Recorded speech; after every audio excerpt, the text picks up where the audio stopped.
I just felt I didn't fit.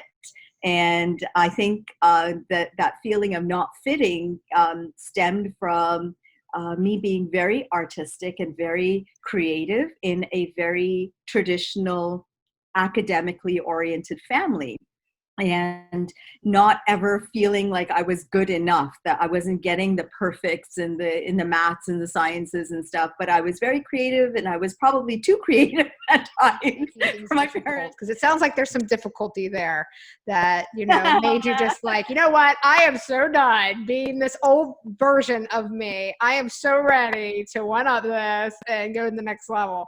Yeah. Yeah, I got married at 21.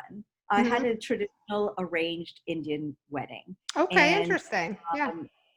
And so not only did I do that, after I got married, a year and a half, or actually 2.5 years after I got married, I moved from Toronto and I went back and lived in India. And I lived in India for 15 years. Wow, that's quite a while. Yeah.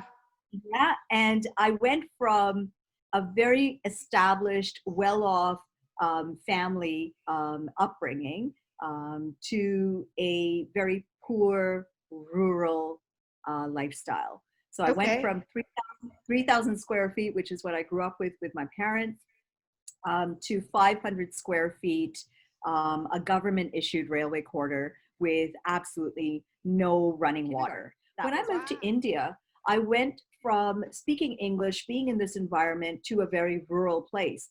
And that was a challenge on multiple levels. First off, the culture, even though I was visibly Indian, I was very Western, and I didn't understand what Indian meant. I had never experienced India the way that I was now experiencing living there.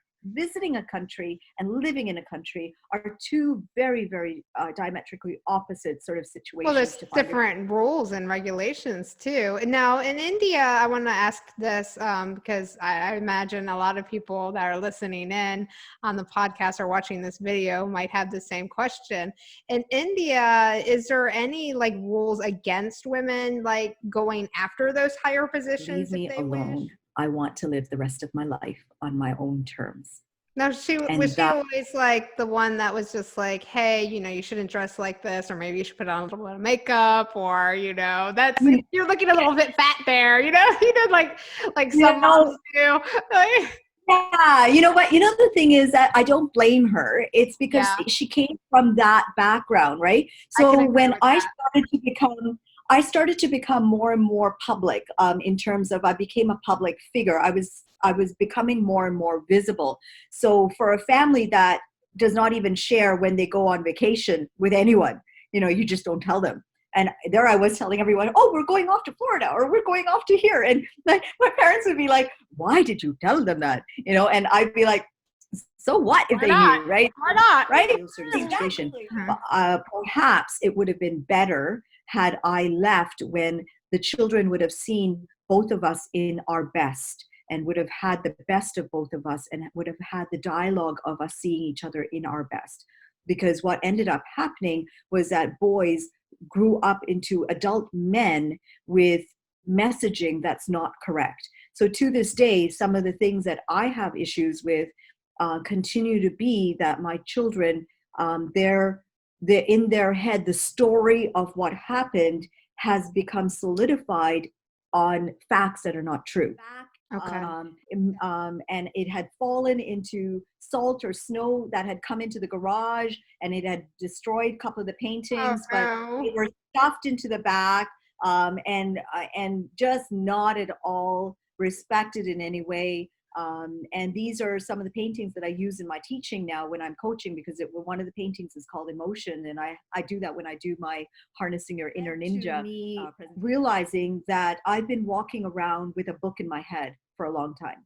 And this is the book is this the name of the book that I have here, Badass Self? Is that it?